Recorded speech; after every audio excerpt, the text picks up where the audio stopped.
तो hello student, आज हम स्टार्ट करने वाले हैं क्लास 10 हिंदी में सन 2023 बोर्ड परीक्षा महत्वपूर्ण बहुविकल्पी 50 प्रश्न।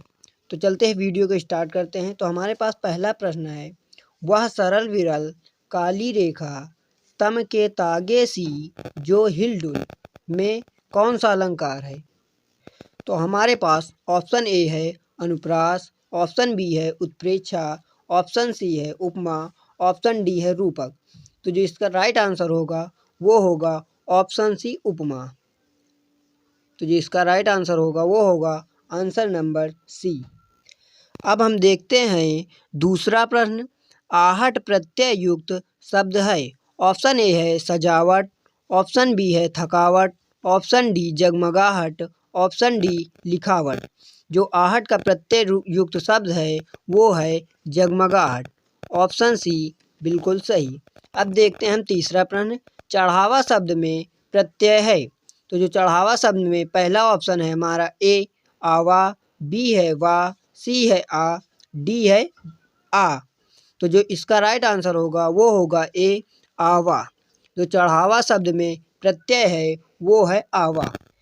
अब हम चौथा प्रश्न देखते हैं, तालाब शब्द का तत्सम शब्द होगा। ऑप्शन ए है समुद्र, ऑप्शन बी है झील, ऑप्शन सी तड़ाग, ऑप्शन डी महासागर। तो जो इसका राइट आंसर होगा वो होगा तड़ाग। जो तालाब का तत्सम शब्द है वो है तड़ाग।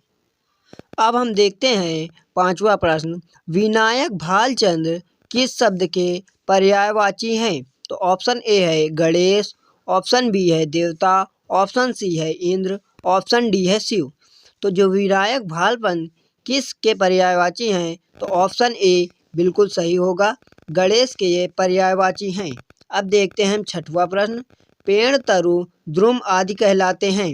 जो पेड़ तरु ध्रुम हैं वो पर्यायवाची हैं। ए ऑप्शन, बी ऑप्शन विलोम, सी ऑप्शन तद्भव, डी ऑप्शन तत्सम। तो जो इसका राइट आंसर होगा वो होगा ऑप्शन नंबर ए पर्यायवाची। अब हम देखते हैं सातवां प्रश्न, हिमांशु सुधांशु इंदु आदि किसके पर्यायवाची हैं? तो ऑप्शन ए है सूर्य के, ऑप्शन बी है चंद्रमा के, ऑप्शन डी है पृथ्वी के, ऑप्शन डी है आकाश के। तो जो इसका राइट आंसर होगा वो होगा चंद्रमा के। जो हिमांशु सुधांशु इंद्र आदि पर्यायवाची हैं वो चंद्रमा के हैं। ऑप्शन बी बिल्कुल सही। अब देखते हैं हम आठवां प्रश्न, इत्यादि में कौन सी संधि है? ऑप्शन ए है यण संधि, ऑप्शन बी हमारा दिया हुआ है गुण संधि, ऑप्शन सी वृद्धि संधि, ऑप्शन डी दीर्घ संधि। जो इसका राइट आंसर होगा वो होगा ऑप्शन ए यण संधि। अब देखते हैं हम नौवां प्रश्न, तथैव में संधि विग्रह है।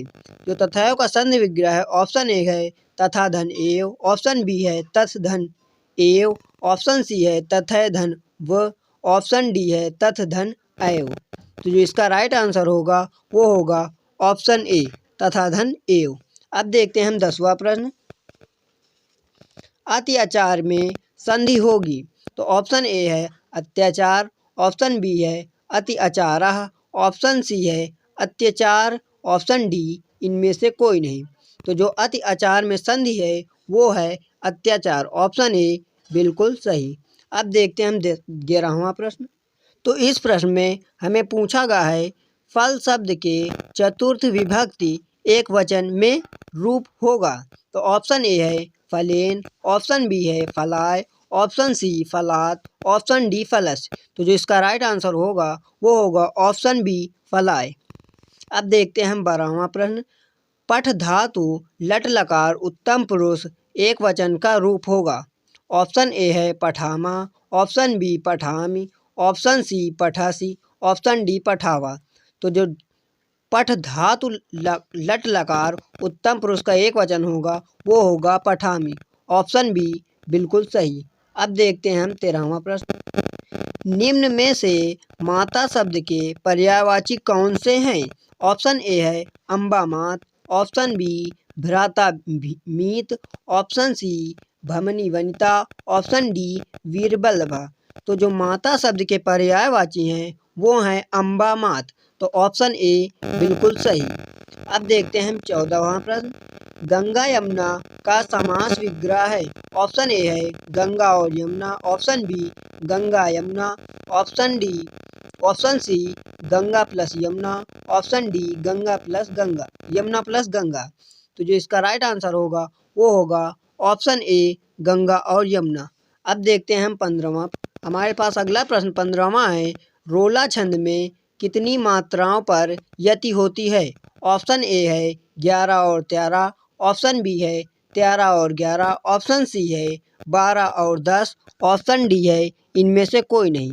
तो जो रोला छंद में मात्राओं पर यति होती है वो होती है 11 और 13। तो हमारा पहला ऑप्शन ए बिल्कुल सही हो जाएगा। अब देखते हैं हम 16वां। तो हमारे पास 16वां प्रश्न है। पीपल पात सरिस मंडोला में कौन सा अलंकार है? ऑप्शन ए है उपमा, ऑप्शन बी है उत्प्रेक्षा, ऑप्शन सी है रूपक, ऑप्शन डी यमक। तो इनमें से कौन सा सही है बताना है हमें। पीपल पात सरिस मंडोला, तो ये है उपमा अलंकार का उदाहरण। तो ऑप्शन ए बिल्कुल सही। अब देखते हैं हम 17वां प्रश्न।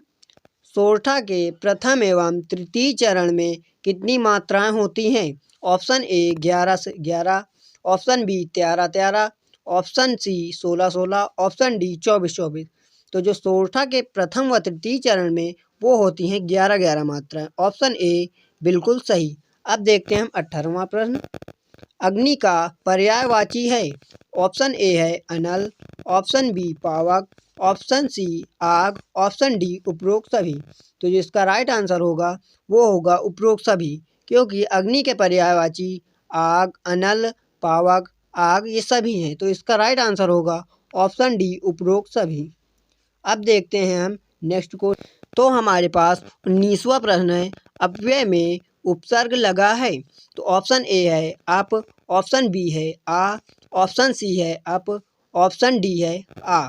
तो जो इसका राइट आंसर होगा वो अपव्यय में अप लगा है। इसका मतलब ऑप्शन सी बिल्कुल सही। अब देखते हैं हम 20वां प्रश्न। गुरुआ देश में कौन सी संधि है? ऑप्शन ए है हमारा गुण संधि, ऑप्शन बी यण संधि, ऑप्शन डी दीर्घ संधि, ऑप्शन सी दीर्घ संधि, ऑप्शन डी वृद्धि संधि। तो जो इसका राइट आंसर होगा वो गुरुआ देश में यण संधि होगी। ऑप्शन बी बिल्कुल सही। अब देखते हैं हम 21वां प्रश्न। निम्नलिखित कथनों में से कोई एक कथन सत्य है, उसे पहचान कर लिखिए। तो पहला हमारा है धर्मवीर भारतीय रीत मुक्त धारा के कवि हैं। ऑप्शन बी है त्रिवेणी रामचंद्र शुक्ल का प्रसिद्ध उपन्यास है। Option C कूटाजे doctor Hazari Prasad Dwivedi का प्रसिद्ध निबंध है। ऑप्शन डी अर्धनारीश्वर के लेखक जयशंकर प्रसाद। तो हमारा जो राइट आंसर होगा वो होगा कूटाज डॉक्टर हजारी प्रसाद द्विवेदी का प्रसिद्ध नाटक होगा। ऑप्शन सी बिल्कुल सही। अब देखते हैं अगला प्रश्न 22 वाला। गबन उपन्यास है। तो ऑप्शन ए है प्रेमचंद, ऑप्शन बी है प्रसाद, ऑप्शन डी है निराला, ऑप्शन सी है निराला, ऑप्शन डी है अज्ञे। तो जो गबन उपन्यास है उसे प्रेमचंद ने लिखा है। ऑप्शन ए बिल्कुल सही। अब देखते हैं 23वां प्रश्न। तो जो 23वां प्रश्न है, कलम का सिपाही की रचना किसने की? तो ऑप्शन ए है लाल वर्मा, ऑप्शन बी है अमृत राय, ऑप्शन सी है प्रेमचंद, ऑप्शन डी है इनमें से कोई नहीं। तो जो कलम का सिपाही है उसके रचनाकार हैं अमृत राय। ऑप्शन बी बिल्कुल सही। अब देखते हैं हम 24वां प्रश्न। क्या लिखूं किस विधा की रचना है? ऑप्शन ए है निबंध, ऑप्शन बी हमारा दिया हुआ है नाटक, ऑप्शन सी उपन्यास, ऑप्शन डी कहानी। तो जो क्या लिखूं ये है निबंध की रचना है। तो ऑप्शन ए बिल्कुल सही। अब देखते हैं 25वां प्रश्न। शुक्ल युग की कला विधि है। तो ऑप्शन ए है 1850 ईस्वी से 1900 तक, ऑप्शन बी है 1900 ईस्वी से 1920 तक, ऑप्शन सी है 1919 ईस्वी से 1938 तक, ऑप्शन डी है 1938 से 1960 ईस्वी तक। तो जो शुक्ल युग की कला विधि है वो है 1919 ईस्वी से 1938 ईस्वी तक। हमारा सी ऑप्शन बिल्कुल सही हो जाएगा। अब देखते हैं हम अगला क्वेश्चन। तो हमारा अगला क्वेश्चन है, ध्रुव स्वामी नाटक के लेखक हैं। तो ऑप्शन ए है हरिकृष्ण प्रेमी, ऑप्शन बी है जयशंकर प्रसाद, ऑप्शन सी है विष्णु प्रभाकर, ऑप्शन डी है मोहन राकेश। तो जो ध्रुव स्वामी नाटक के लेखक हैं वो हैं जयशंकर प्रसाद। ऑप्शन बी बिल्कुल सही। अब देखते हैं हम अगला क्वेश्चन। तो जो हमारा अगला 27वां क्वेश्चन है वो है, बर्फ की गुड़िया के रचनाकार हैं। ऑप्शन ए हमारा दिया हुआ है Padmalal Punnalal Bakhshi, option B Jayprakash Bharti, option C Ramdhari Singh Dinkar, option D Acharya Ramchandra Shukla. तो जो इसका राइट आंसर होगा वो होगा जयप्रकाश भारती। जो बर्फ की गुड़िया के रचनाकार हैं वो हैं जयप्रकाश भारती। अब देखते हैं हम अगला प्रश्न। तो हमारा अगला प्रश्न 28वां दिया हुआ है, निम्नलिखित कथनों में से कोई कथन एक सत्य है, उसे पहचान कर लिखिए। तो ऑप्शन ए है हिंदी साहित्य का इतिहास रामचंद्र शुक्ल का निबंध संग्रह है, ऑप्शन बी है आत्मदाह चतुर्सेन शास्त्री का कहानी संग्रह है, ऑप्शन सी झूठा सच यशपाल द्वारा लिखित प्रसिद्ध नाटक है, ऑप्शन डी आकाशद्वीप जयशंकर प्रसाद का प्रमुख कहानी संग्रह है।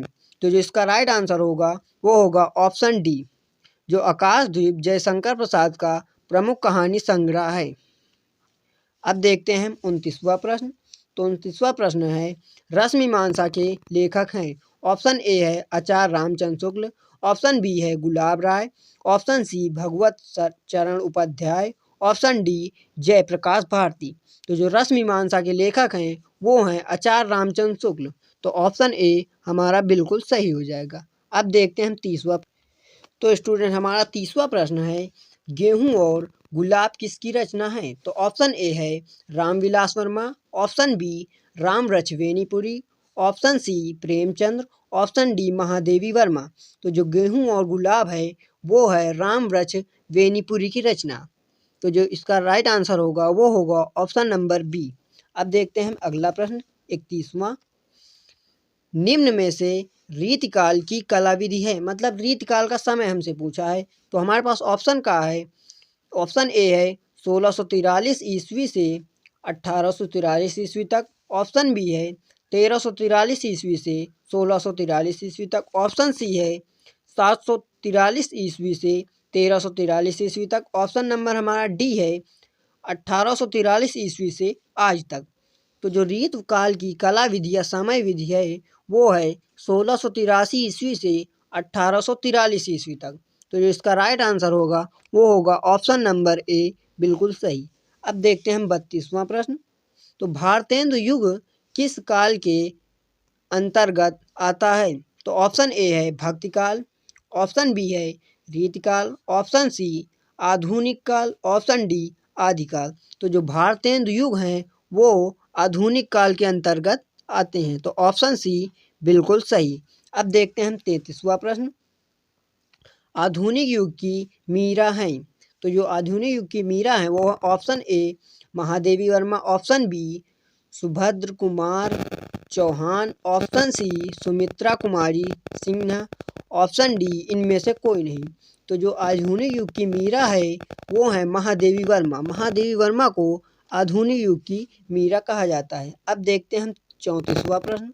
तो हमारे पास ये 34वां प्रश्न है, छायावाद के कवि हैं। Option A Kunwar Narayan, option B Jaishankar Prasad, option C Agyeya, option D Makhanlal Chaturvedi. तो जो हमारा छायावाद के कवि हैं वो हैं जयशंकर प्रसाद, मतलब ऑप्शन बी बिल्कुल सही। अब देखते हैं हम अगला प्रश्न 35। प्रयोगवादी कवि हैं। Option A Mahadevi Verma, option B Sumitra Nandan Pant, option C Nirala, option D Girija Kumar Mathur. तो जो प्रयोगवादी कवि हैं वो हैं गिरजा कुमार माथुर, ऑप्शन डी बिल्कुल सही। अब देखते हैं हम अगला प्रश्न। तो हमारा अगला प्रश्न दिया हुआ है, छायावाद की मुख्य विशेषताएं हैं।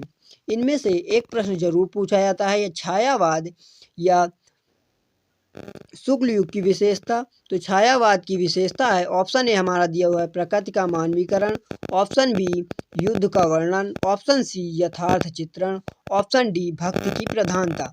तो जो हमारा राइट आंसर होगा वो होगा ऑप्शन ए प्रकृति का मानवीकरण। तो जो छायाविद की विशेषता है वो है प्रकृति का मानवीकरण। अब देखते हैं हम अगला प्रश्न। तो हमारा 37वां प्रश्न दिया हुआ है, छायावादी महाकाव्य है। तो जो ऑप्शन ए है प्रिप्रवास, option B Saket, option C Kamayani, option D Padmavat.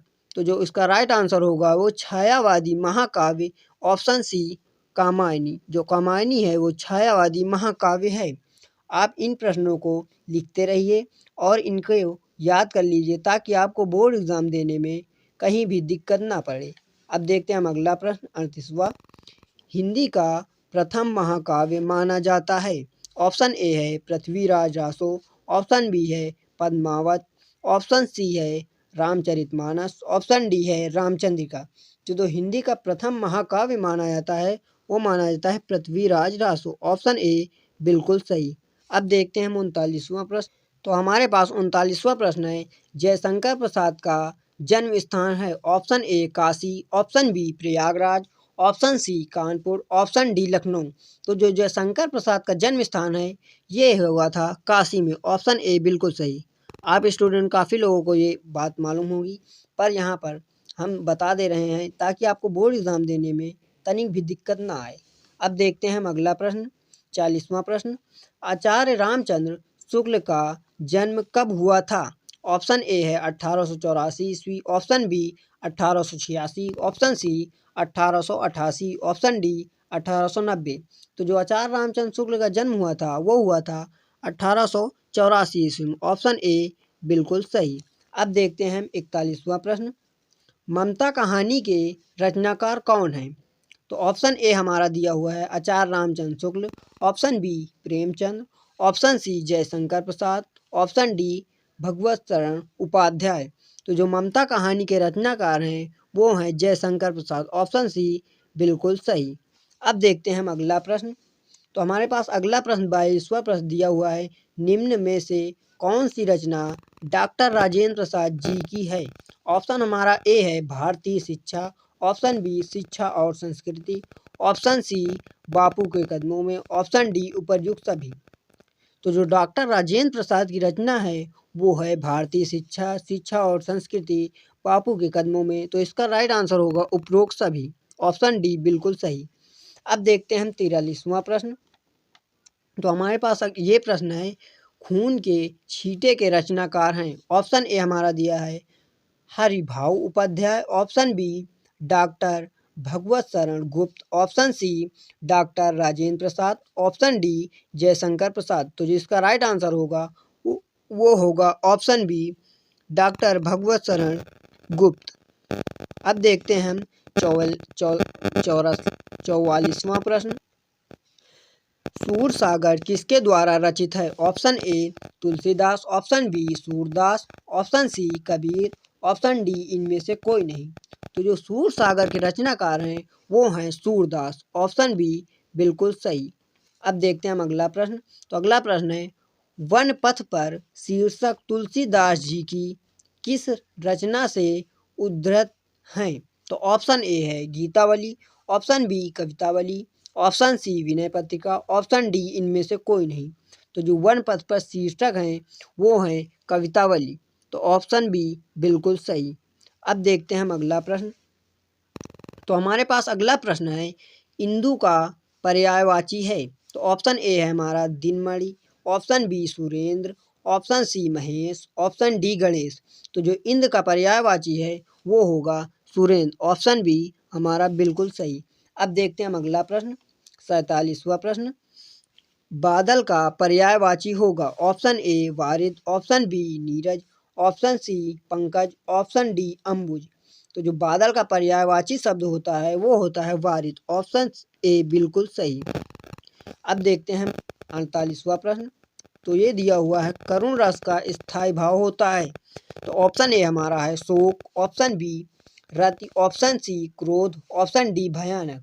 तो जो करुण रस का स्थायी भाव होता है वो होता है शोक। ऑप्शन ए बिल्कुल सही।